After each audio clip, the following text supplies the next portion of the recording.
Salut tout le monde et bienvenue dans ma save room. Aujourd'hui pour ce 177e épisode de bienvenue dans ma save room, j'ai réussi à le dire, je vais vous parler d'infos et rumeurs sur Resident Evil. Donc pour aujourd'hui il y aura une petite info Resident Evil Infinite Darkness et des rumeurs sur Resident Evil Welcome to Raccoon City, donc le film reboot qui est censé être prévu pour fin 2021 aux États-Unis. Nous pour le moment on n'a toujours pas de date. Donc avant de vous parler de cette info et de ces rumeurs là, je vais vous faire un petit instant promo qui est vraiment très rapide parce qu'il n'y a que deux choses aujourd'hui. Donc c'est parti. Donc pour commencer, comme je fais à mon habitude, donc de l'auto-promo, voilà. Donc cette semaine j'ai sorti l'expérience sur Alan Drewny. Donc Alan Drewny c'est celui qui est avec Mia Winters dans Resident Evil 7. Voilà, une petite expérience de 3 minutes, voilà. J'ai fait un unboxing du stuff de Numskull, donc le stuff de Numskull de cette année, c'était notamment une tasse des 25 ans, un pin des 25 ans, une casquette des 25 ans, une lampe de bureau Umbrella, une carrière, pas une lampe genre comme ça, une petite lampe avec prise USB ou des piles, voilà, des petits trucs comme ça. Il y a 8 objets si j'ai pas de bêtises, voilà. Donc si ça vous intéresse, il y a mon unboxing sur la chaîne qui dure 11 ou 12 minutes je crois, voilà. Et pour terminer, la grosse vidéo qui est sortie cette semaine, c'est entre parenthèses une partie 1 d'une grosse théorie que j'ai essayé de mettre en place en lien avec plein de choses que j'ai lues sur Twitter, sur mon Discord avec ceux qui on discute, donc le Nest 10, il y a le lien en description si vous voulez le rejoindre, et des petites idées que j'avais par-ci par-là en faisant mes expériences et rapports. Donc c'est une vidéo sur le BSA qui serait corrompu du coup par Umbrella Co. Donc Chris le dit que du coup l'organisation est devenue pourrie et tout, il le dit dans le village. Mais voilà, pour moi c'est Umbrella Co qui serait derrière tout ça, et je vous explique un peu tout mon raisonnement. Et pourquoi je parle entre parenthèses de partie 1, parce que du coup il y aura une partie 2 qui sortira, alors je l'ai fini de l'écrire, normalement je vais peut-être la tourner juste après l'épisode d'Info et Rumeurs. Donc si je fais ça, normalement cette semaine ça sera sûr qu'elle sort. Voilà, sur la partie 2 qui serait un certain personnage qui serait du coup qui ferait partie d'Umbrella Co et qui aurait du coup ses raisons de pourquoi il s'est attaqué au BSAA et à Chris. Voilà. Donc allez voir la vidéo, non moi je donne le titre, truc comme ça, mais bon ça peut peut-être faire ça met un peu de piquant. ça emmène de l'intérêt un peu vers ma vidéo que je travaille depuis c'est le village, je crois que ça fait 1 semaine et demie, 2 semaines que je travaille dessus. Donc voilà, c'était des trucs quand même que j'ai essayé de fouiner un peu à droite à gauche pour trouver un peu des trucs intéressants. Voilà. Donc l'épisode 1 sur Umbrella corrompu par le BSA est déjà sorti ce mercredi, et là vous pouvez avoir du coup l'épisode 2 cette semaine normalement. Voilà. Et pour terminer du coup ça sans promo, je parle vite fait de l'ami Vermouth, donc Rainer du Discord, qui a encore fait des lives cette semaine, notamment sur RE6 pour les emblèmes, voilà. Si ça vous intéresse, il y a les rediffusions, et là on fera peut-être d'autres des lives, tout comme ça, voilà. Donc c'est tout pour cet instant promo pour aujourd'hui, donc passons aux infos et rumeurs sur Resident Evil, c'est parti.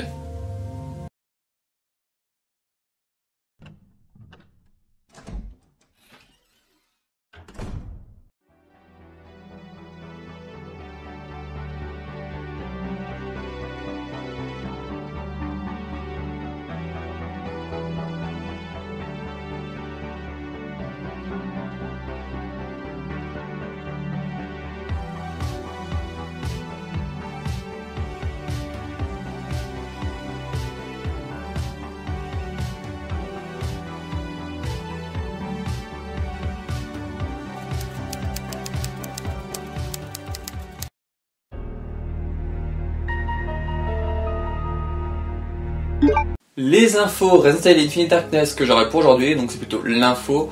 Donc c'est Netflix qui ont partagé, du coup là je vous les mettrai qui défilent, 4 images qui sont sur les 4 personnages principaux de Resident Evil Infinite Darkness.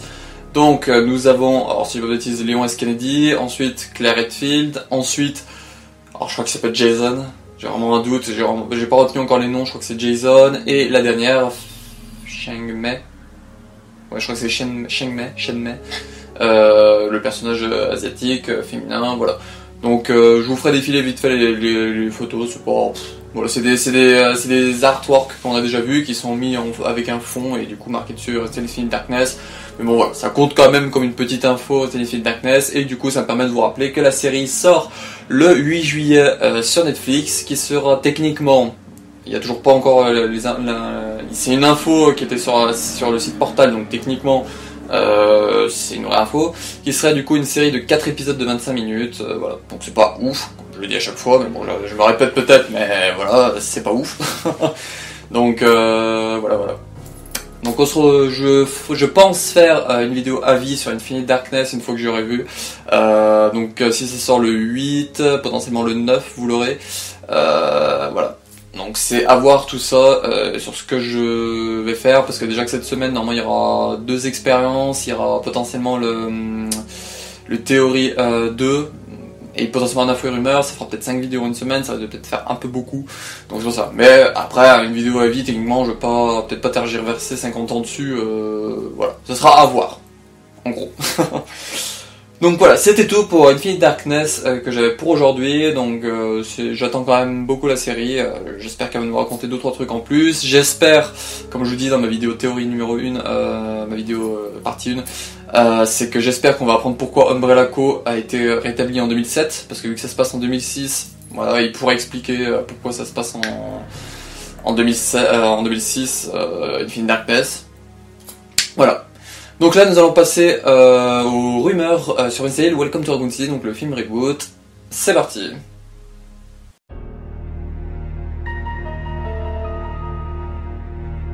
Les rumeurs Resident Evil Welcome to Raccoon City que j'aurai du coup pour aujourd'hui. Donc, alors la source, je ne l'ai pas trouvée, la vraie source. Cependant, ça vient d'une personne sur Twitter qui parle assez de Resident Evil, du moins qui cherche des choses sur Resident Evil.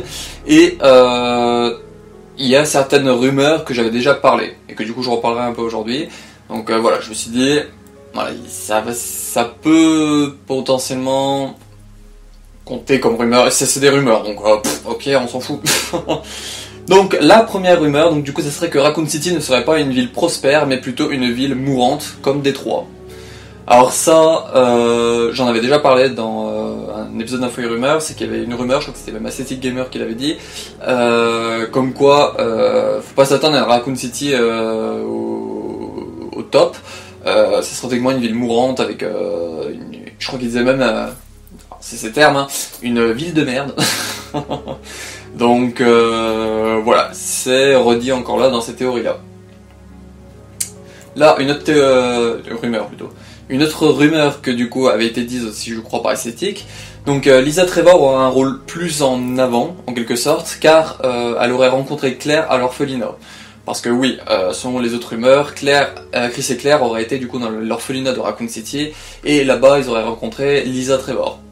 Alors moi, comme je redis le problème que ça me pose, c'est que Lisa Trevor, techniquement se retrouve au manoir Hartley, manoir Spencer, parce que c'est la fille de George Trevor, l'architecte, et que Spencer les a appelés Jessica et Lisa, Jessica et Lisa Trevor, pour leur faire croire qu'il y avait George qui était venu au manoir et tout, et du coup il s'en est servi des deux pour tester le virus progénitor de souches différentes, la souche A et la souche B.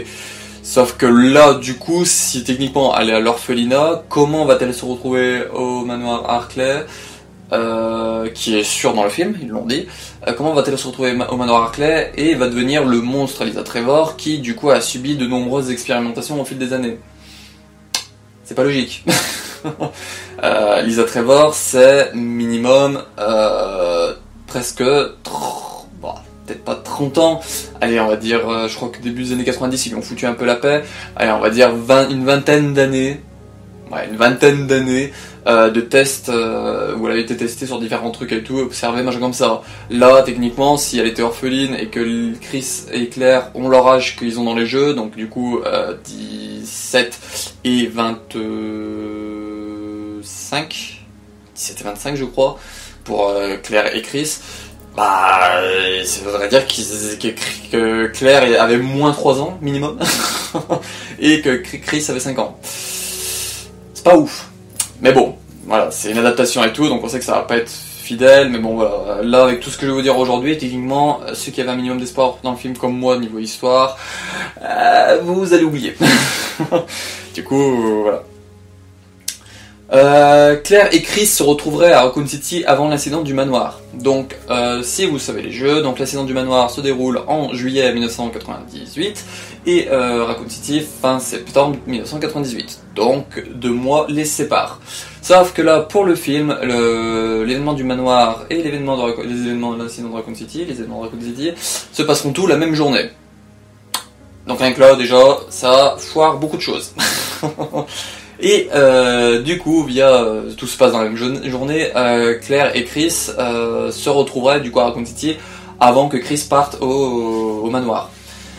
Donc là, ça pose un autre petit problème, c'est que du coup, Claire va à Raccoon City parce qu'elle a plus de nouvelles de Chris, et que, du coup qu'elle veut le voir, quoi, se dire merde, ça fait 2 mois que j'ai plus de nouvelles, il va peut-être falloir qu'il m'en donne le coco.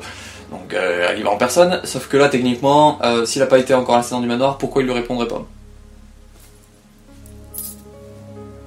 La seule raison, c'est qu'il est pécho Jill. Techniquement, STD Gamer, je crois qu'on avait parlé en rumeur, que techniquement, Jill et Chris seraient en couple, ou du moins seraient en train de fricoter ces 2 coquins. Et du coup, il serait avec Jill et il ignorerait sa sœur. Du coup, ça fait de lui un gros connard, techniquement.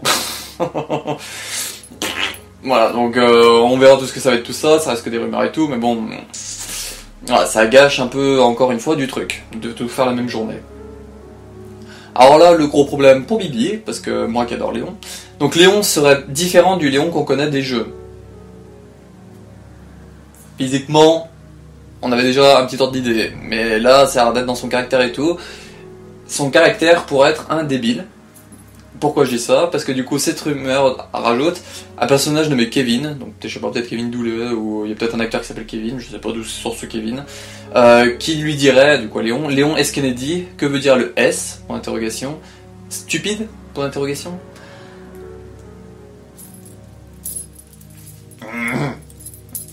Non. J'ai pas envie que Léon devienne le running gag du film. Non merci. Non, non, je veux pas. Je sais qu'Avan, je crois que c'est Avan Jogia, dans Bienvenue dans Zombieland, a un caractère débile, le personnage qu'il a. Mais Zombieland, c'est un film un peu débile, sur les bords. Non, je veux pas qu'il retrouve ce rôle-là. Non. Déjà qu'il y avait une rumeur comme quoi ça serait potentiellement le fils d'Irons. Là, ça pose problème. Mais si en plus ils nous font un lion débile, non merci, je n'en veux pas. Votre film, vous allez vous le garder, hein. Non. On peut faire une adaptation. Alors déjà, physiquement, il ressemble pas trop. Parce que, si le Avan Jogia peut faire Léon Kennedy, moi je peux le faire aussi, hein. Je suis désolé, j'ai le teint un peu mat comme lui et les cheveux bien noirs comme lui. Donc voilà, l'un dans l'autre, je peux faire Léon moi aussi si j'ai envie. Donc niveau respect personnage, physiquement, on n'est pas bon. Mais si en plus ils nous font un stupide qui se fait bolos pour les autres, en lui disant que le S de Léon Scott Kennedy veut dire stupide, non merci, je n'en veux pas. Si c'est ça devant le film, je vais être tenté, je pense, de rage quitte la salle. Franchement, si je vois un Léon qui non, stop, c'est nul. Mais bon voilà, ça reste comme rumeur et tout, donc j'attends d'en voir un peu plus. Parce que faire un Léon débile, je vois pas le but. Ensuite, Wesker serait rajeuni afin qu'il soit dans un triangle amoureux avec Chris et Jill.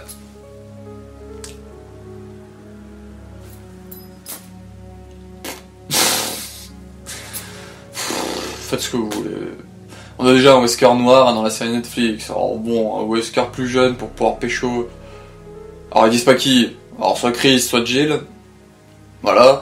Alors techniquement,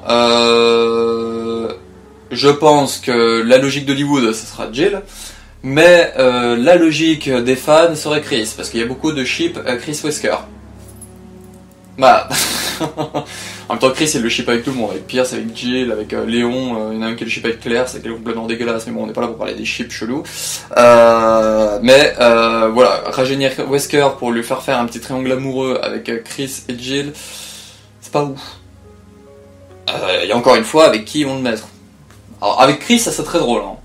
Avec Chris, ça serait très drôle, parce que si à un moment ils viennent à adapter un peu du Resident Evil 5, ils expliqueraient pourquoi du coup Jill Chris Wesker en aurait enlevé Jill, aurait fait un peu des tests sur elle du coup pour se venger qu'elle soit avec Chris, et du coup ça expliquerait pourquoi il gueule des Chris à tout va dans le 5. Voilà, bon. On sait pas ce qu'ils vont nous faire, mais techniquement vu la logique d'Hollywood, ce sera Wesker qui sera amoureux de Jill. Voilà. Bon, ça rajoutera un peu de fun que ce soit Chris, je trouve. Ensuite, alors là, un autre petit point problématique, les Birkin seraient représentés comme des parents attentionnés envers Sherry. Le principe d'un peu Sherry, c'est qu'elle aime ses parents, mais que la rejette un peu pas volontairement, mais la rejette pour du coup travailler sur le virus G, travailler sur leur expérimentation et tout. Et du coup, elle se sent un peu mal aimée, donc c'est pour ça que dès qu'elle croise Claire, qui lui montre vraiment de l'attention et qui s'occupe d'elle, et hop, elle s'accroche direct, quoi. Parce que c'est un peu une âme égarée toute seule, et du coup de voir quelqu'un qui s'intéresse à elle, et hop, elle saute dessus, quoi. Et là, du coup, ça n'aura aucune logique si ses parents l'aiment, en fait. Si, techniquement, s'ils sont attentionnés, ça voudrait dire que... Ils sont attentionnés, ça veut dire qu'ils s'occupent d'elle, qu'ils sont potentiellement moins sur les travaux du virus G et tout. Je sais pas. Je sais pas ce qu'ils vont nous faire avec ce film, je sais pas. Alors là, voilà. Les zombies n'apparaîtraient qu'à la page 50 du script de 125 pages. Donc ça veut dire que si on retranscrit le script en longueur de film, donc ça veut dire que si le film fait 120 minutes, on va dire allez, 1 minute par page, on verrait pas de zombies avant 50 minutes de film.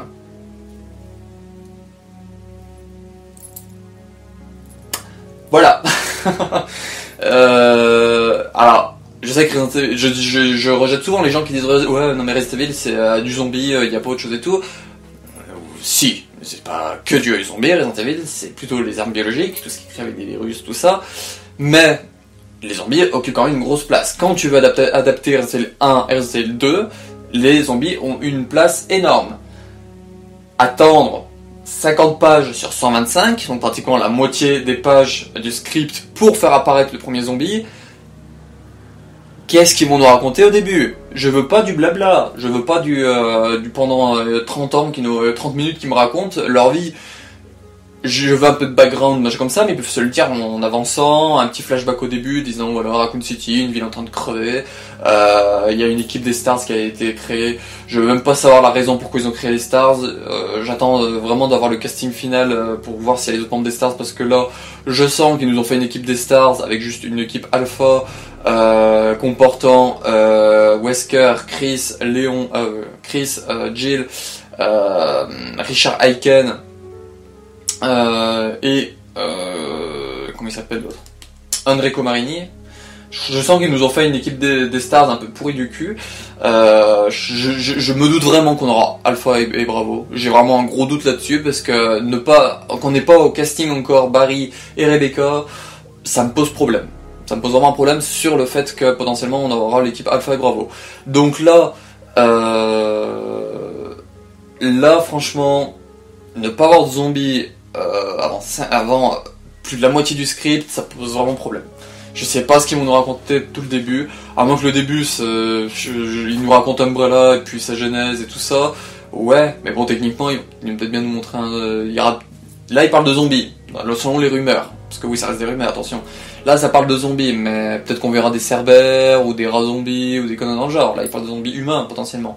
Mais si c'est vraiment, ils voulaient dire en zombie une créature qui est pas vue avant 50 pages sur 25, 125, on va se faire chier. Je pense qu'on va bien se faire chier. Je sens qu'on va avoir peut-être 10 minutes de Genèse Umbrella, peut-être 10 minutes de Chris et Claire dans l'orphelinat. Voilà, peut-être avoir des découpes comme ça pour nous placer tous les personnages. Et après, l'accident du manoir et Raccoon City qui vont se dévoiler toute la fin du film. Mais bon, c'est pas ouf. J'aurais bien vu une intro un peu avec genre la chute du manoir, comme ça, avec les premiers zombies. Et après, hop, une renvoie de flashback où on verra, ça reste que des rumeurs et tout, mais on verra. Le T-103, donc nommé Mr. X par les fans, ne serait pas présent dans le film.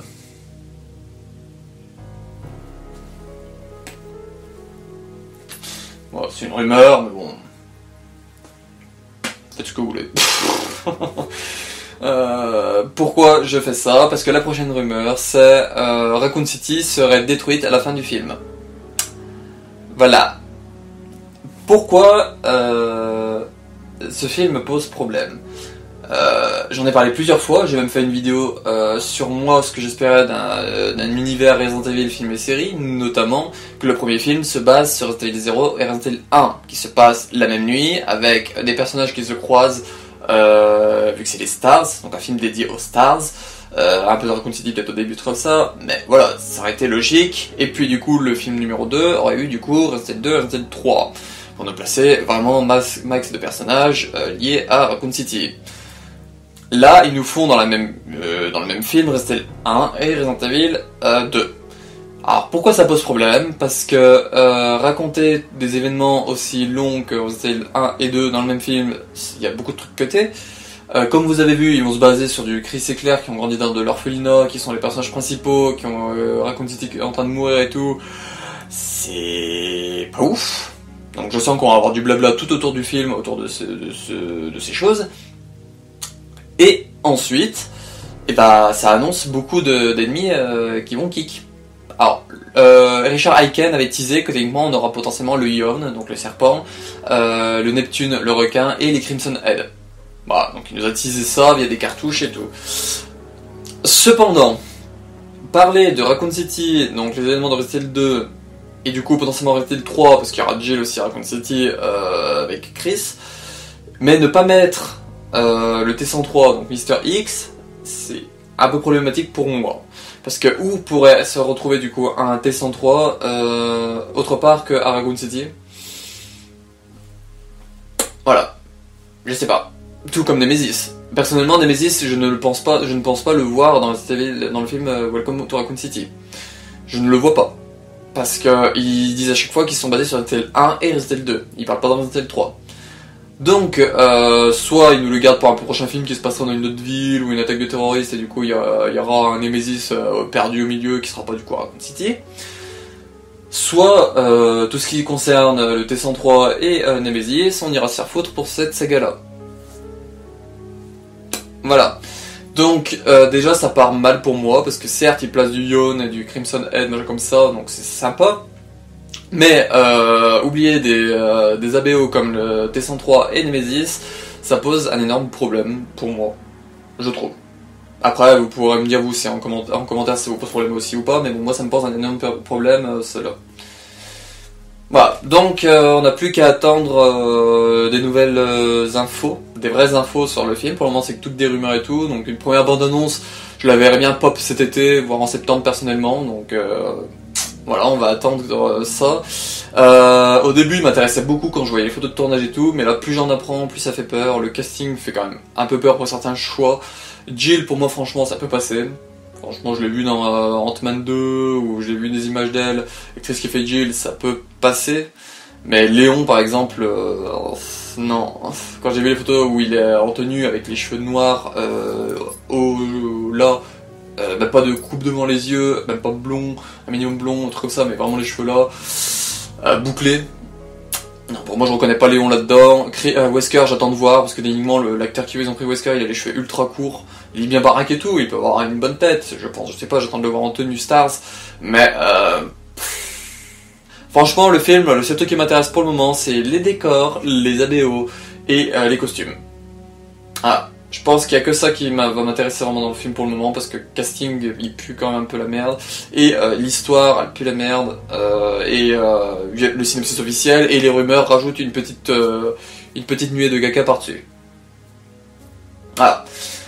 Donc, c'était tout pour cet épisode de 177 de Bienvenue dans Massive Room, et le 70e d'Info et Rumeurs sur Resident Evil. Donc je suis désolé, j'ai beaucoup blablaté sur la fin, parce que voilà, ces rumeurs m'ont un peu mis sur le cul. Parce que ça pourrait être des rumeurs qui s'avèrent vraies, parce que certaines choses, Aesthetic Gamer en avait parlé.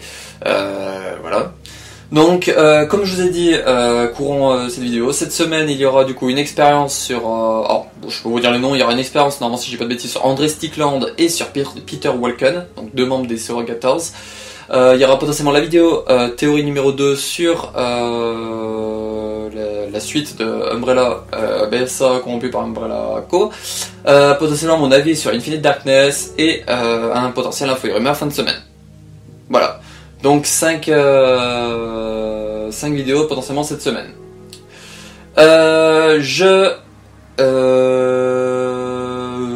c'est tout. J'ai rien d'autre à dire. Donc on se retrouve pour une prochaine vidéo et puis bah ciao. Et excusez-moi encore d'avoir blablaté pendant 30 jours.